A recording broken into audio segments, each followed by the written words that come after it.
So, did you know that the Neverending Story was based on the first half of a book? But the book had a bit of a darker direction for the fantasy world. You see, in order for the world to keep on existing, it required Sebastian creating new stories to prolong the life of Fantasia. But by consequence, the new world that Sebastian creates isn't exactly the same as the old one. Imagine, if you will, in our reality, that when you've got a natural extinction like an ice age or a meteorite, that it restarts the Earth once again. Life is continuous, but it's never the same. So basically, most of the characters that you got to know and love in the first half of the story, yeah, they're dead.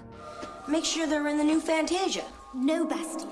But I suppose the filmmakers felt that might have not translated too well for the film adaptation of this family film. It's like the nothing never was! The writer of the original Neverending Story, Michael Endes, was really not a fan of the direction the movie was heading into, so he tried suing the production before its release, but failed. After he passed away in 1995, the movie and TV rights for the Neverending Story have been handled in his estate, and they've been very notorious for over the years of not being very easy to work with several planned remakes of the film being abandoned just due to how complicated the rights issues are. I kind of wonder if the estate are now very cautious, given how loose the first adaptation and its sequels got from the source material. Anyway, let's discuss some missing media. And if you've enjoyed what you've seen so far, then don't forget to subscribe, as that would be humbly appreciated.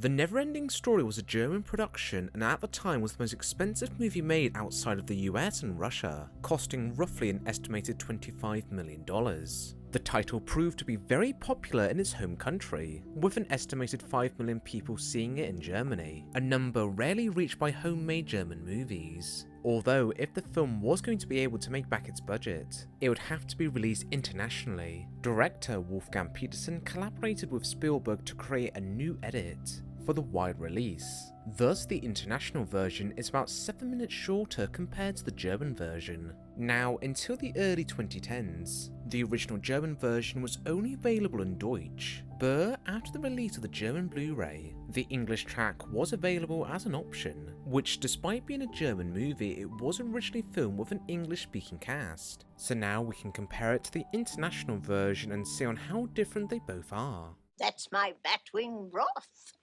There's eye of newt in there, tree mold, old lizard brains, scales from a rancid sea serpent, flavoured with sandworms. Organically grown, of course. Interestingly, the German Blu-ray has a different colour and contrast compared to the international Blu-ray. In fact, the international version has more film grain on it compared to the German release. Fans of the movie have generally preferred the latter in terms of picture quality. Both movies had two different composers for when it came to the music. The music in the German release could sometimes be whimsical and gentle,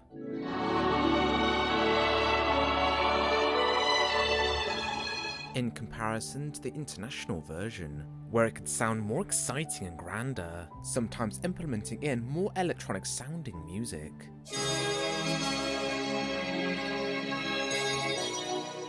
Which was very contemporary for the time. However, during the scene where Artax is sinking in the German version, there's a noticeable absence of music, and you can also hear the horse crying out, which makes for a slightly more unsettling experience. Come on! Artax! Fight against the sadness, Artax! In fact, there's quite a few times in the German version that there's a lack of music to maybe add in more suspension and anticipation. Go on.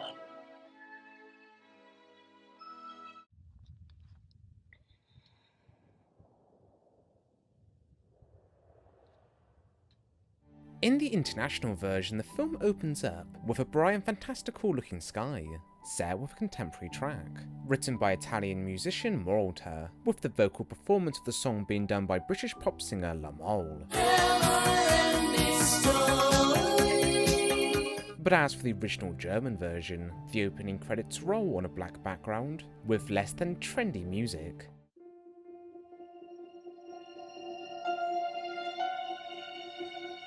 In fact, there's quite a few tracks in the German release that can be quite a mood piece.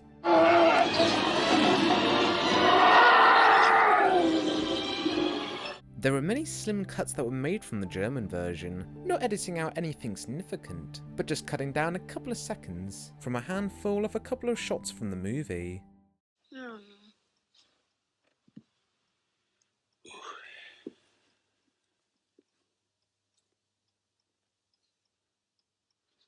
Some B-roll shots were also added to make it slightly clearer as to what was going on, such as Sebastian taking the book. As well, from later in the film, a shot of the oaring glimmering in the water was additionally added in as an establishing shot for when we see Falcor diving into the water. Also, a couple of seconds of Falcor diving in the water was removed for the international version, and this model shot of Falcor struggling to stay airborne in the air is again only seen in the German release. In the Ivory Tower, the shots of the inhabitants of Fantasia was only seen in the international version. Famed 4-foot actor Deep Roy played the role of Teeny Weeny in the film, although his voice was dubbed over during post-production, having a conventional Western-sounding voice in the international version. Rockbiter! What you have told us is also happening where I live in the West! But as for in the German version, he has a Southern American accent. Rockbiter, what you have told us is also happening where I live in the West. The nothing.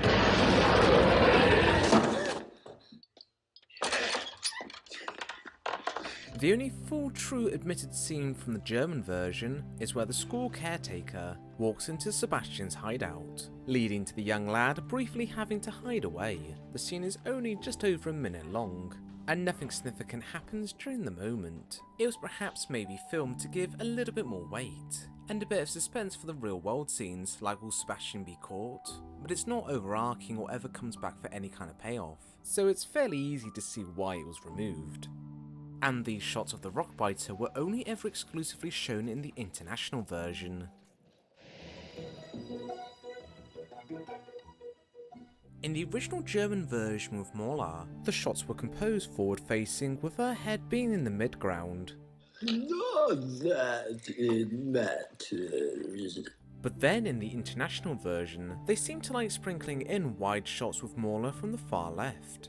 Not that it matters, but yes.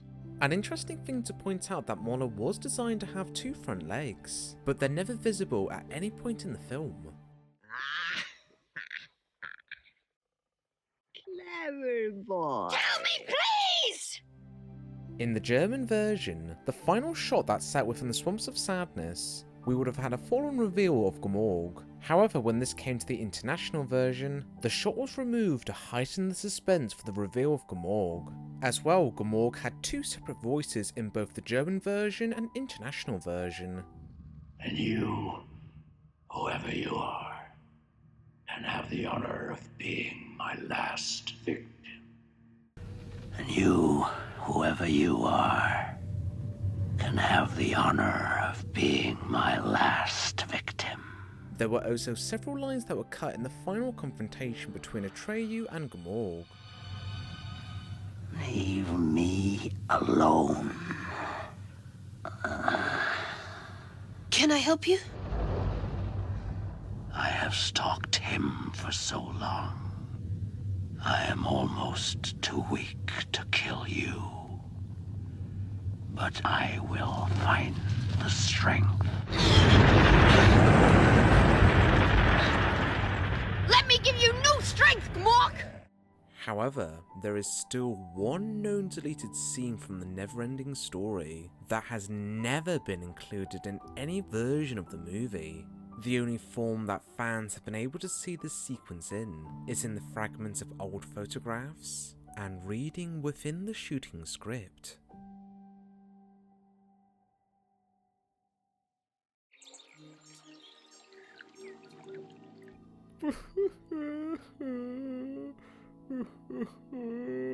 What's wrong?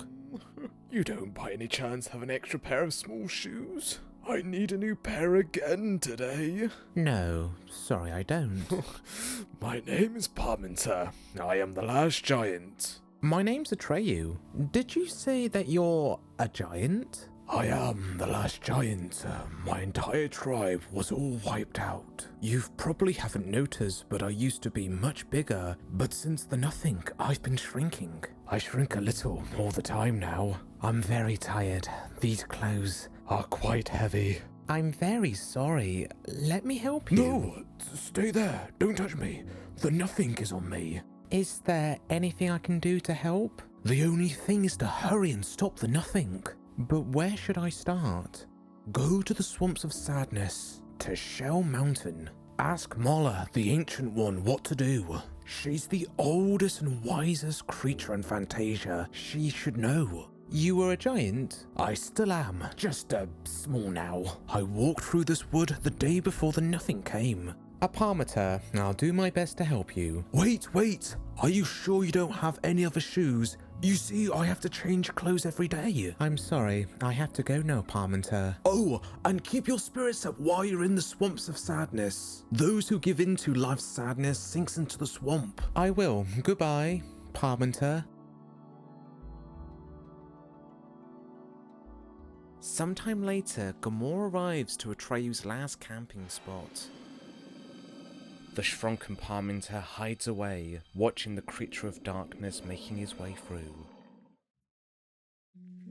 So, why exactly was the scene removed out? Well, according to a die-hard Neverending Story fan on Twitter, they spoke to someone with close connections to the film, and said that the scene itself didn't look right. Not only that, but it may have led to some unneeded plot holes later in the film, such as the scene with the rockbiter losing all hope. Despite partially encountering the nothing, he doesn't change in size. And after touching the rockbiter, nothing happens to Atreyu as well, despite early concerns from Parmenter. Another reason as to why it could have been removed, it might have just been down to pacing and trying to trim off some of the fat for the runtime. With the absence of the scene, there was no additional narration from Sebastian, explaining why Atreyu and Artax was heading to Shell Mountain. There was only one chance left.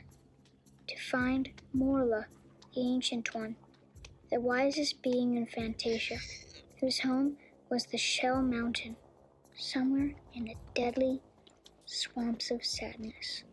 40 years on, the film has still maintained its popularity, being one of the very few German franchises that's been able to make an impact globally. I can't believe after all these years, people are still listening to this song. Still being frequently referenced in pop culture. That might just be enough to convince Bavaria Films to look through their archive and to see if the deleted scene does indeed still exist. And from there, maybe they might just release it for the whole world to enjoy.